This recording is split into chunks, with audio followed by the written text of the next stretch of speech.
जब Congress party OBC SC ST के लिए जातिगत जनगणना की बात करेगी तब चुप हो जाएंगे। यहाँ 22,000 घोषणाएं इन्होंने की, 220 घोटाले किए हैं। केंद्र की सरकार क्या कर रही है? वही संपत्ति छीनकर बड़े बड़े उद्योगपतियों को दे रही है, लेकिन उन्हें रोजगार ही न मिले, कोई संभावना ही ना हो कि अपना भविष्य बना पाए, जैसे तमाम भाजपा के प्रदेशों में है।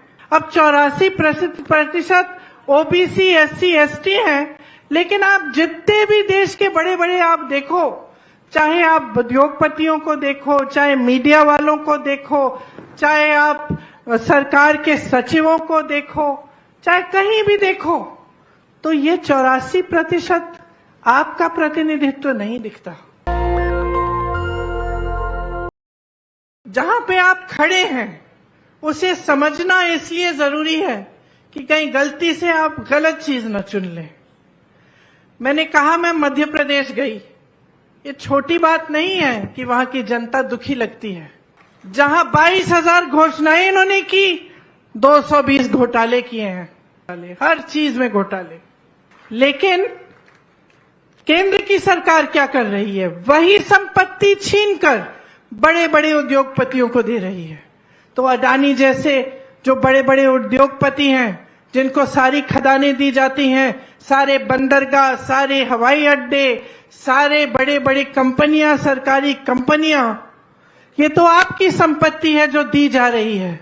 आपको रोजगार मिलता था, वहां से आपके बच्चों का भविष्य बनता था, आपको पेंशन मिलता था।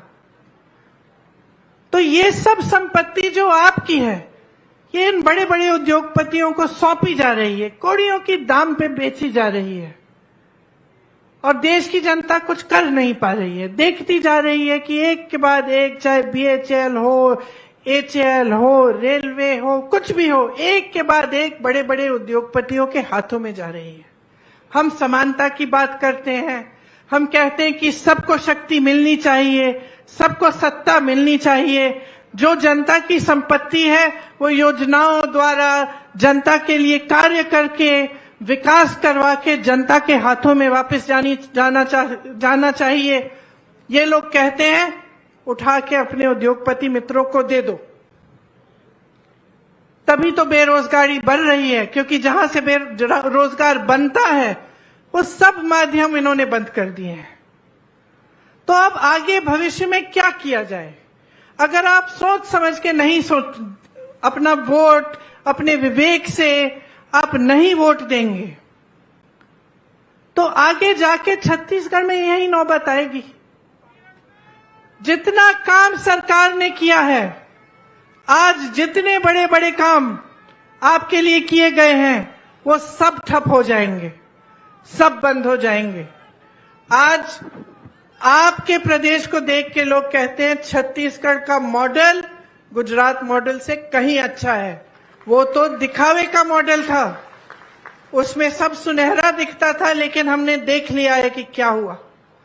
देश में इन्होंने यही मॉडल लागू किया, सारी संपत्ति उठा के अपने बड़े बड़े उद्योगपति मित्रों को दे दिए, बेरोजगारी बढ़ गई, महंगाई बढ़ाई, किसी को राहत नहीं दी। चाहे किसान हो, महंगाई से जूझ रहा है, डीजल पेट्रोल के दाम जूझ रहा है, परेशान है।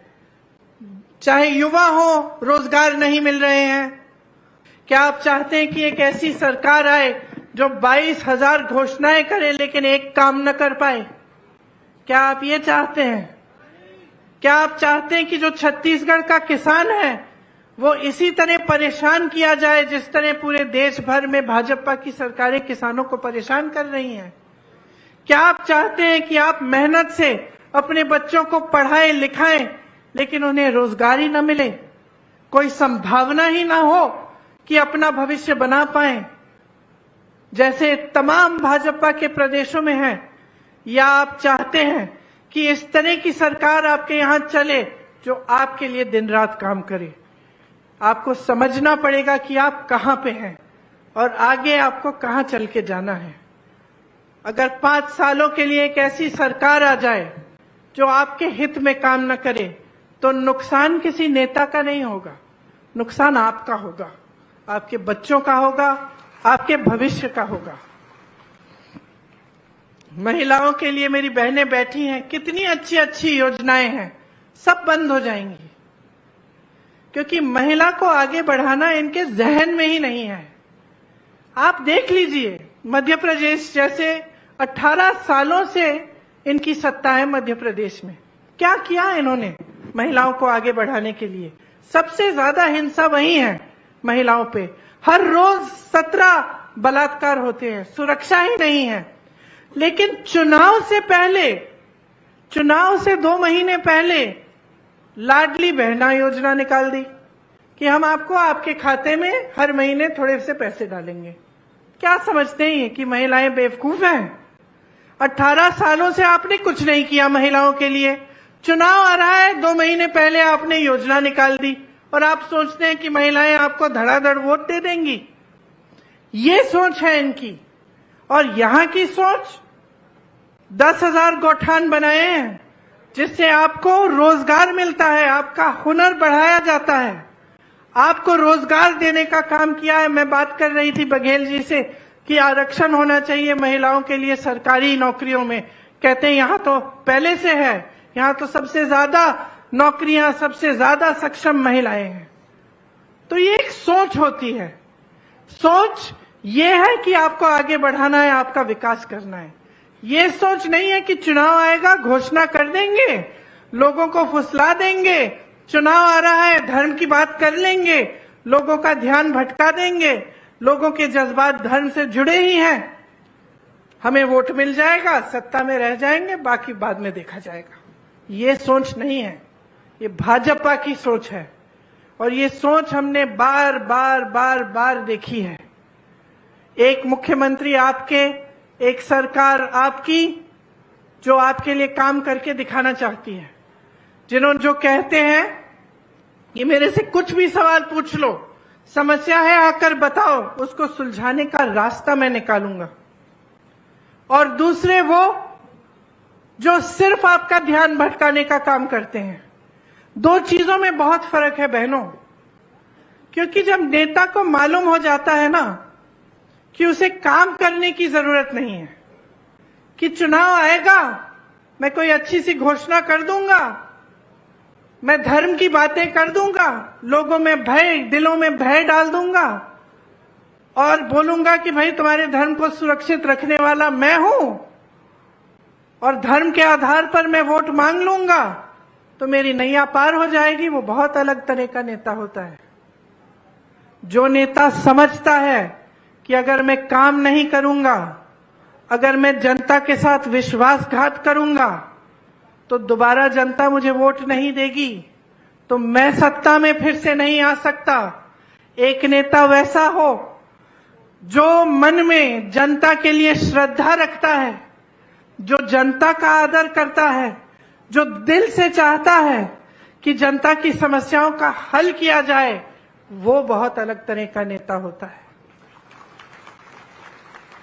ये 2 अलग अलग राजनीति हैं बहनों और भाइयों, और आप जहां खड़े हैं आपके सामने यही 2 रास्ते हैं।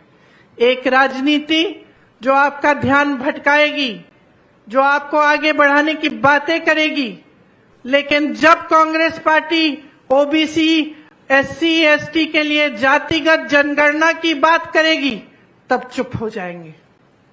हम क्या कह रहे हैं? हम कह रहे हैं कि गिनती कर लो, देश में गिनती कर लो, कितने ओबीसी हैं, कितने एससी हैं, कितने एसटी हैं, कौन कौन क्या क्या है, ताकि जब योजनाएं बने, जब रोजगार बांटे गए, जब ये सब काम हो तो अच्छी तरह से न्यायपूर्वक हो।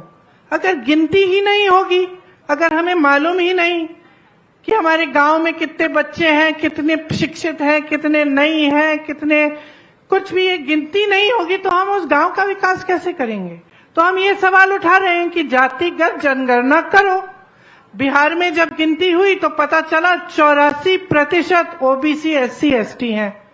अब 84% ओबीसी, एससी, एसटी हैं, लेकिन आप जितने भी देश के बड़े बड़े आप देखो, चाहे आप उद्योगपतियों को देखो, चाहे मीडिया वालों को देखो, चाहे आप और सरकार के सचिवों को देखो, चाहे कहीं भी देखो, तो ये 84% आपका प्रतिनिधित्व नहीं दिखता।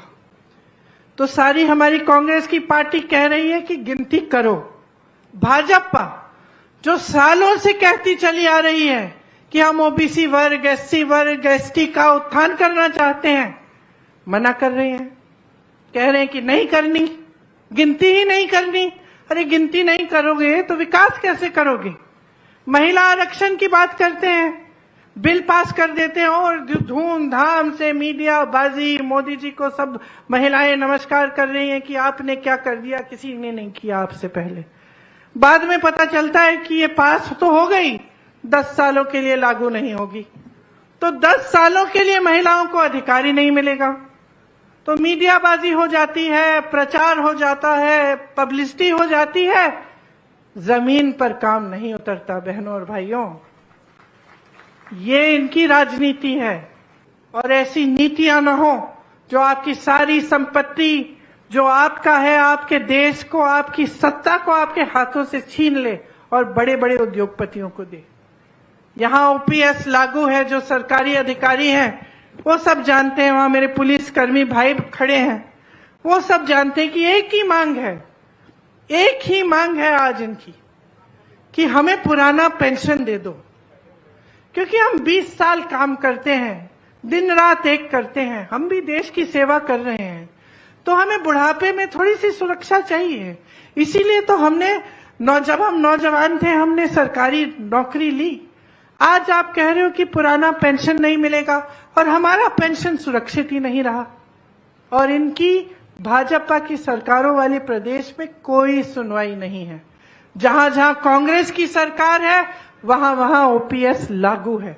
तो सोच समझ के अपना वोट डालोगे या धर्म के बहकावे में या किसी की झूठी घोषणाओं के बहकावे में डालोगे, ये आप समझ लो। आप सबको बहुत बहुत धन्यवाद। नेशनल दस्तक की आपसे गुजारिश है कि अगर इसको बचाना चाहते हैं तो नेशनल दस्तक को सब्सक्राइब करने के लिए रेड कलर के सब्सक्राइब बटन को दबाएं, फिर बेल आइकन की घंटी दबाएं। नेशनल दस्तक को बचाने के लिए बहुत जरूरी है कि हर खबर को शेयर करें, लाइक करें, कमेंट जरूर करें।